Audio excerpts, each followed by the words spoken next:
안녕하세요. 9월 30일 수요일 9월의 마지막 아침입니다. 오늘은 고난을 이기는 생명의 속사람이라는 주제와 제목을 가지고 여러분과 함께 고린도후서 4장 1절부터 18절의 말씀을 함께 은혜를 나누도록 하겠습니다. 오늘 고린도후서 4장 1절부터 18절의 말씀은 우리가 이 세상에 또 이 세월의 어려움 속에서 낙심하지 않는 비결을 몇 가지로 이야기하고 있는데요. 크게 보면 우리가 주님의 은혜로 날마다 새로워지고 있기 때문에 이 어려운 고난을 이겨나갈 수 있다. 또 하나는 지금의 고난보다 천국의 영광이 더 크기에 현재의 고난을 이겨나갈 수 있다. 이렇게 이야기를 합니다. 그리고 이 말씀은 내일 우리가 함께 나눌 5장의 말씀으로 연결이 되고 있죠. 저는 오늘 특별히 속사람이 날마다 새로워진다는 은혜를 나누려고 하는데요. 그 뜻을 우리는 두 가지로 볼 수가 있습니다.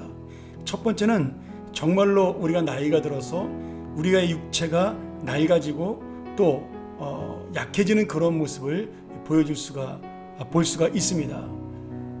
제가 우리 어르신들에게 신방을 가서 이 본문을 가지고 말씀을 자주 전합니다. 왜냐하면 그분들의 육신은 이미 약해졌고 정말 낡아지는 그런 모습을 보여주고 있기 때문에 본인들 스스로가 그것에 대한 많은 자괴감을 갖고 있죠. 어쩌다 내 인생이 이렇게 되었나. 근데 그것이 너무나 자연스러운 현상이고 오늘 주님께서는 그 낡아지고 힘들어지는 우리 연약한 육신보다는 하나님의 정말 새로워지는 영혼, 속사람을 더 깊이 있게 보라는 그런 말씀을 제가 위로의 말씀으로 주고는 합니다. 그런데 오늘 사도 바울도 마찬가지죠. 지금 바울이 이 고린도후서의 말씀을 기록할 때를 우리가 대략 AD 서기 55년에서 56년경이라고 추정을 합니다. 그러면 바울이 다메섹으로 가다가 젊었을 때 예수님을 만났을 때를 AD 서기 33년 정도로 본다면 지금 바울의 나이는 이미 20년 이상 흐른 그런 50대 중반이나 초반 나이로 볼 수가 있는 거죠. 그러면 지금이야 50 정도 되면은 한창 때이고 우리가 젊었다고 이야기하지만 당시 2000년 전 예수님 시대에는요 일반적인 사람의 평균 수명이 50대 초반이었습니다. 그러니까 지금 바울은 자신이 생각해 볼 때 자신의 육신이 이미 올 만큼 왔다, 살 만큼 살았다, 그런 생각을 할 수가 있는 거죠. 지금의 나이로 봐서는 안 된다라는 겁니다. 그러니 바울이 지금 자기의 겉사람 낡아져가고 지금 연약해지는 자기의 육신의 모습을 바라보면서 내가 참 늙었구나, 이제 내 인생이 다 됐구나, 이런 생각이 들었지만 그러나 그렇게 자연스러운 우리의 수명과 현상 속에 낙심하거나 실망하지 않고 그는 지금 믿음으로 자신의 영혼과 속사람, 다시 말하면 하나님 앞에서 살아가는 날마다의 새로운 믿음으로 살아가는 그러한 영적인 사람에 대한 그 마음을 가지고 자기는 힘있게 살아간다라는 것을 고백하고 있습니다. 이것은 바울의 이야기뿐만 아니라 바로 우리의 이야기이기도 한 거죠. 하나님 앞에 내가 지금 약해지고 있다. 그것이 내가 나이 먹어서 약해지던 아니면 육신적으로 약해지던 똑같은 마음이라는 거죠. 그럴 때 하나님이 내 안에 계시고 나와 함께 하신다면 날마다 나는 새로운 영적 인생을 살아갈 수 있다는 믿음, 그것이 오늘 바울이 우리에게 주는 소망이고 또한 믿음의 고백이라는 사실입니다. 다시 한번 이 말씀을 통해 우리가 바울처럼 낡아지는 겉사람, 연약해지는 이 육신을 바라보며 실망하지 않고 주님의 속사람, 나의 영적 그 삶을 바라보는, 그래서 더 큰 소망을 갖는 우리 귀한 평안의 식구들 되기를 주의 이름으로 축원합니다. 두 번째로 겉사람이 낡아진다는 얘기는 단순히 육신의 연약함만 얘기하는 것이 아니라 바울이 당하고 있는 어려움에 대한 지금 상황에 대한 이야기도 말씀하고 있는 겁니다. 8절과 9절에 보면 사방으로 우겨쌈을 당했다, 답답한 일을 당했다, 박해를 받았다, 거꾸로 튀김을 당했다. 이 말씀 전체를 가지고 보면 바울은 지금 인생이 뒤집어지고 어려워지고 그 다음에 넘어지고 온갖 어려움을 다 겪었다는 얘기를 고백하고 있는 거죠. 참 재밌는 단어가 나오는데 마지막에 거꾸로 트림을 당한다. 이 말은요, 그 당시 그 고대 로마 시대 레슬링 선수가 번쩍 들어올려서 내동댕이 치는 모습을 말하는 겁니다. 그러니까 바울이 지금 인생이 그렇게 어렵게 내동댕이 칠 만큼 힘든 인생을 살아가고 있다는 것을 표현하고 있는 거죠. 근데 바울이 낙심하지 않는다고 말하는 것은 뭐예요? 내가 이 복에 그리스도 안에서 하나님의 영광을 하는 놀라운 은혜, 복음의 은혜를 내가 질그릇 같은 이 연약한 육신 속에 가졌다. 우리에게 그러므로 큰 능력이 있다라. 그러나 이 능력은 하나님에게 있는 것이지 내가 얻는 것이 아니다. 내가 가진 것이 아니라 하나님에게 있는 것인데 내가 그 능력을 하나님으로부터 받았기 때문에 살 수 있다.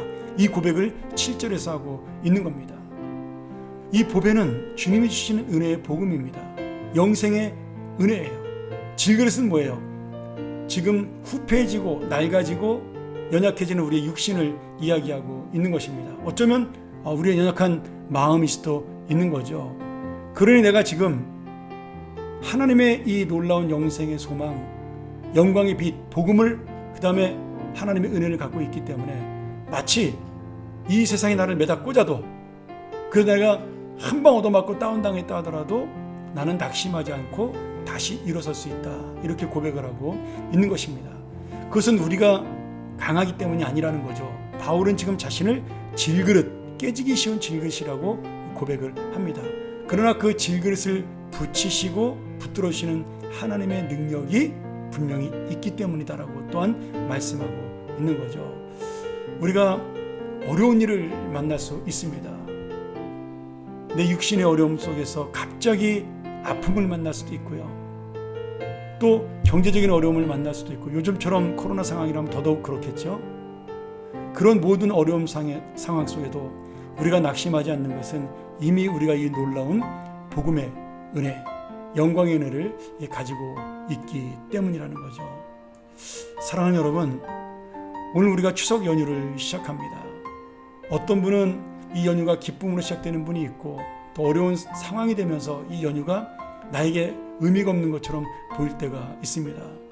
제가 주일날 잠깐 환자를 만나서 기도해주고 왔는데 그날 차를 타고 가는 그 맑은 꽃 푸른 하늘이 얼마나 주일날 가을 하늘이 푸르든지요.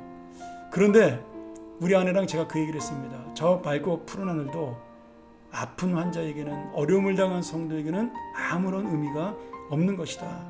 그런데 이 세상은 나의 아픔과 상관없이 그저 저렇게 맑고 푸르게 흘러간다라는 겁니다. 여러분, 근데 그 맑고 푸름이 누구를 위해 주신 거예요?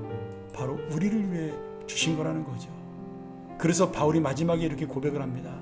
내가 예수의 죽음을 몸에 짊어지면 예수의 생명이 또한 우리 몸에 나타나게 하려 함이라.